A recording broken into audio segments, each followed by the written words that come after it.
রাধে রাধে বন্ধুরা, জয় গুরু জয় নিতাই। শুভ নববর্ষের সকলকে অনেক অনেক ভালোবাসা, অনেক অনেক বড়দের অনেক শ্রদ্ধা প্রণাম আর বলে ভিডিওটা আজকে শুরু করছি। আজকের ভিডিওটা ছোট ভিডিওই করব। আজকে হঠাৎ করে আশিসবাবু একটু বাজার থেকে মৌরলা মাছ নিয়ে এসছে। আমি তোমাদেরকে বলেছিলাম মৌরলা মাছের টকের একটা তোমাদের ভিডিও দেব, অনেক দিন আগে বলেছিলাম। যাই হোক, আমার ঘটনাচক্রে আর দেয়া হয়ে ওঠেনি।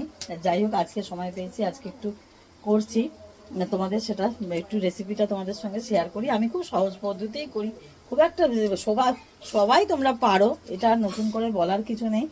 যাই হোক, তোমাদের দেখাচ্ছি, তোমরা দেখো আমি কিভাবে। এই দেখো, কড়াইতে ফ্রাই প্যানে মাছটা ভেজেছি আর একটু পাঁচ ফোড়ন দিয়েছি আর একটা গোটা শুকনো লঙ্কা দিয়েছি।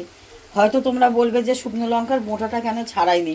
শুকনো লঙ্কার বোঁটাটা একটা কারণে ছাড়াইনি, যে এর ভেতর থেকে যখন মানে রসটা যখন বেরোবে না, তখন বেশি ঝাল হয়ে গেলে আমার নাতিবাবু খেতে পারবে না, আমরা কেউই খেতে পারি না অত বেশি ঝাল। যাই হোক, ঝালটা যাতে কম হয় তার জন্য আমি বোটা শুদ্ধ ফোড়ন দিয়েছি। তোমরা দেখতে থাকো। মাছটা মোটামুটি ভাজা হয়ে এসছে। এবারে আমি কি করব সেটা দেখো। এই দেখো, এখানে একটু তেঁতুল ছিলই আমার, তেঁতুল একটু আনিয়ে অনেক দিন আগেই রেখে দিয়েছিলাম, ফ্রিজে ছিল। যাই হোক, এই তেঁতুলটাকে জল দিয়ে ভিজিয়ে রেখেছি। এবার একটু তেঁতুলটাকে চটকে একটু মানে কাতটাকে বার করব, কাতটাকে বার করে নেবো, করে নিই।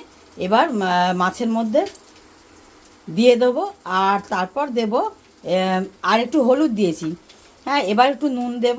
নুনটা আমি প্রথমেই দিইনি, কারণ তোমার একটা টিপস জেনে রাখো, ছোট মাছ যখন ভাজবে না, তখন নুনটা না দেওয়ার চেষ্টাই করবে, কারণ শুধু হলুদ মাখিয়ে মাছটাকে ভাজবে। ছোট মাছ যখন ছোট মাছের চচ্চড়ি করবে বা ছোট মাছের টক করবে, এই মৌরলা মাছ ভীষণ কিন্তু নুন দিলে না একটা ঘন্ট মতন হয়ে যায়, মানে এতটাই মাছটা ভেঙে যায়, তখন খুব অসুবিধা হয় রান্না করতে। যাই হোক, তোমাদেরকে এটা বললাম যে হলুদ দিয়ে ভাজতে পারো, হলুদ দিয়ে ভাজলে মাছটা গোটা গোটা থাকে। মাছটা দেখো তোমরা, আমি তোমাদের হয়তো দেখালাম, একদম গোটা গোটা রয়েছে। হ্যাঁ, এটা কিন্তু না দেওয়ার কারণে, এটা কিন্তু আলু ভাজার ক্ষেত্রেও এই সমস্যাটা দেখবে হবে। যদি তুমি প্রথমেই নুনটা দিয়ে দাও, তাহলে জল ছাড়তে থাকে। মাছের তো একটা নিজস্ব জল আছেই, আর আলু ভাজা যদি করো তারও একটা নিজস্ব জল ছাড়ে। এরপর নুনটা দিলে না তাড়াতাড়ি সেদ্ধ হয়ে যায়, তো আর একটা পাকিয়ে যায়, খুন্তিতে খালি লেগে যায়। এই জিনিসটা তোমাদের হবে না। যদি তোমরা মাছটা হালকা করে ভেজে নেবে, পরে হলুদ দেবে, একটু পরে, প্রায় 2-3 মিনিট পর একটু হলুদ দিয়ে তারপর হাফ ভেজে নিয়ে হলুদ দেবে।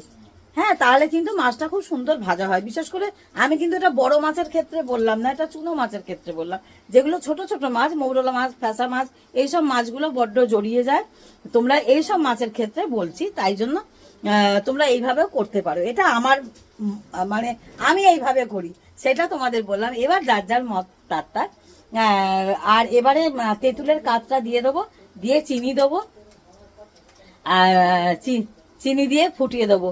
তবে তার মধ্যেও একটা কথা আছে, আমাদের বাড়িতে সবাই চিনি দিয়ে খায় না।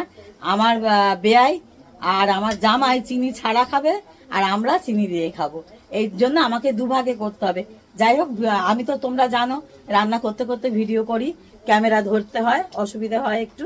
যার জন্য আমি রান্নাটা আরেকটু এগিয়ে নিয়ে তোমাদের সঙ্গে আবার দেখা করব, আবার ফিরে আসব। তোমরা দেখতে থাকো, সঙ্গে থাকো, সাথে থাকো। এই যে আমার নাতি সোনা চলে এসছে, নাতিবাবু চলে এসছে। বলে দাও সকলকে শুভ নববর্ষ, সকলকে হ্যাপি হোলি। এই হ্যাপি হোলি, শুভ নববর্ষ বলো, নমস্কার করো। হ্যাঁ, সকলে ভালো থাকবেন, সুস্থ থাকবেন, সকলে ভালো থাকবেন, সুস্থ থাকবেন। বড়রা আমার প্রণাম নেবেন, বড়রা আমার প্রণাম নেবেন, ছোটরা আমার ভালোবাসা নেবেন। অনেক অনেক ভালোবাসা নিও।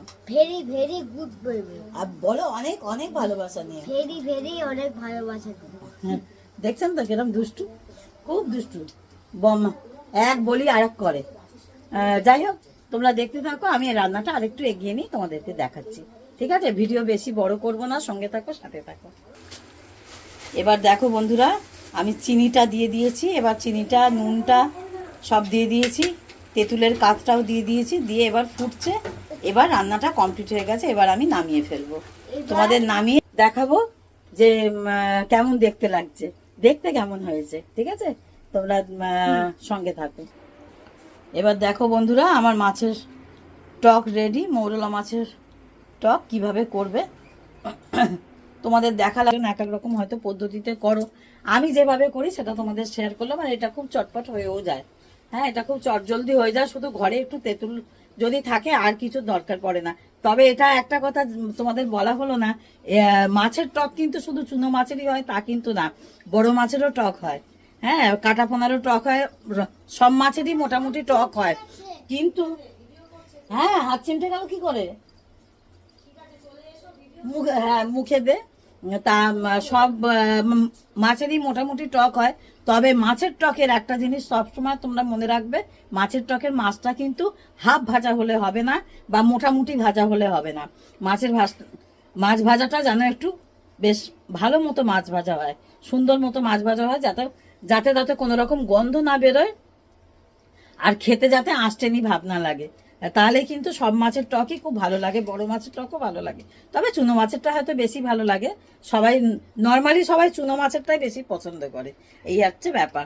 মৌরলা মাছ, ফ্যাসা মাছ, এইসব নানান রকম ছোট ছোট মাছ আছে। আমি অবশ্য সব মাছের নাম জানি না। যাই হোক, তোমাদের আর ভিডিও বেশি বড় করব না। তোমরা সঙ্গে থাকো, সাথে থাকো, এইভাবে ভিডিও দেখতে থাকো। ততক্ষণ জয় গৌর, জয় নিতাই, রাধে রাধে।